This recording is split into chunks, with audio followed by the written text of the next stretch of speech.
Dear viewers of the telephoto channel, what is the best focal length for street photography when using a crop sensor camera? There's certainly no consensus. Some people advocate for very wide angles to capture entire buildings, but when you're down below and point your wide angle to the sky, expect huge distortions. Your building will smile like a building typically shouldn't. Some people recommend telephoto to isolate interesting details. Most are somewhere in between. Often you hear 18mm or 23mm mentioned as good options.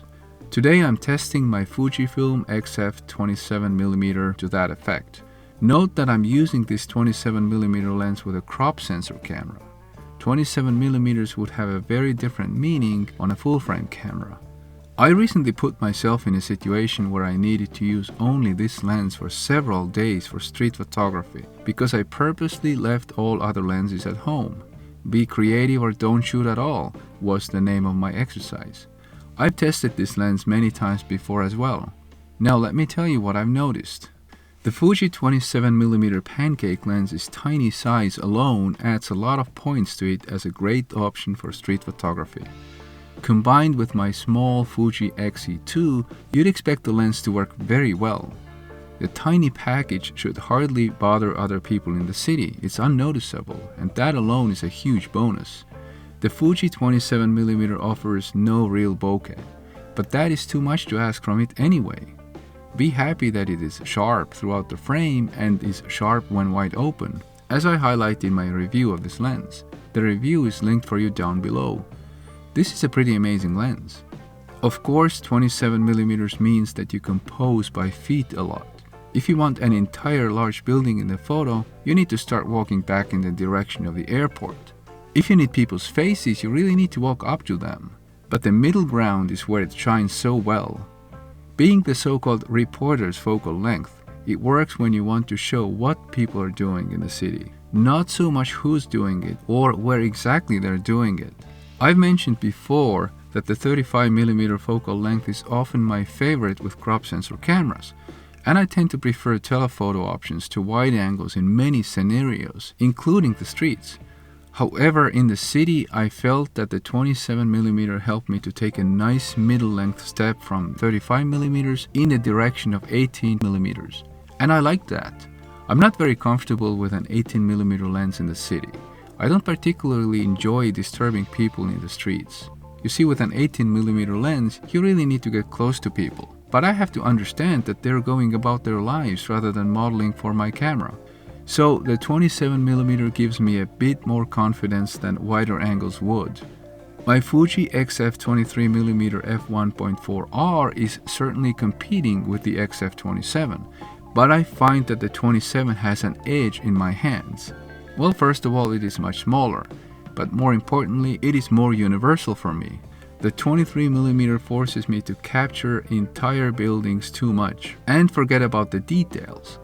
On my recent trip to Bologna, Italy, where I only had the 27mm with me, I felt the need for another lens only a few times. Once was when I briefly went out of town and wanted to capture the city from far away. I could not do that. For me, this is not a perfect out-of-town lens. The second problem I recall is trying to capture the city squares, or the piazzas. No matter how I circled those piazzas, I could not capture them entirely. Overall, in about 95% of the situations, I was reasonably happy with the lens. In 5% of the situations, I missed another lens. These numbers would have been worse with the 18mm or 23mm lens, at least as far as I'm concerned. Let me mention that with wide-angle lenses, and especially in the city, it's important to straighten the lines in the photo. Please refer to my other video linked for you down below to see how I do that. There's a lot of talk about what focal length works in what situation. A lot of that applies to pro photographers. Most vacation shooters would benefit much more from a good zoom lens. You see, zoom lenses can be very good. I invite you to simplify your life, and on most days just carry a zoom lens if you're not a pro who needs something very special. When I was going through my pictures from the Bologna trip, I found quite a few that were blurry because of long shutter speeds. Using a camera without IBIS or in-body image stabilization with a lens that can only go down to f2.8 is not optimal for low-light photography. I did miss the f1.4 of my XF23 or 35mm lens when the sun went down. I also missed my zoom lens with good image stabilization. I personally struggle with city photography because I tend to wait for those moments when streets are empty. I go for that sterile look too often. Very wide angle would be too much of a leap for me. But I found that the 27mm respects people's privacy quite well and lets me be reasonably comfortable doing my photography. I get most of the things in my picture, but I don't have to get very close. So my conclusion is that you should absolutely try out the 27mm lens on the street if you get a chance. It will make you think a bit differently about the city. You might notice things you otherwise won't. It's a good focal length for me in the city, but do consider a zoom lens too. Maybe your photography experience will be even more enjoyable. Thanks so much for watching. Please consider subscribing, liking, and leaving a note. I'm very interested in discussing this matter with you and reading your opinions. See you soon. Goodbye.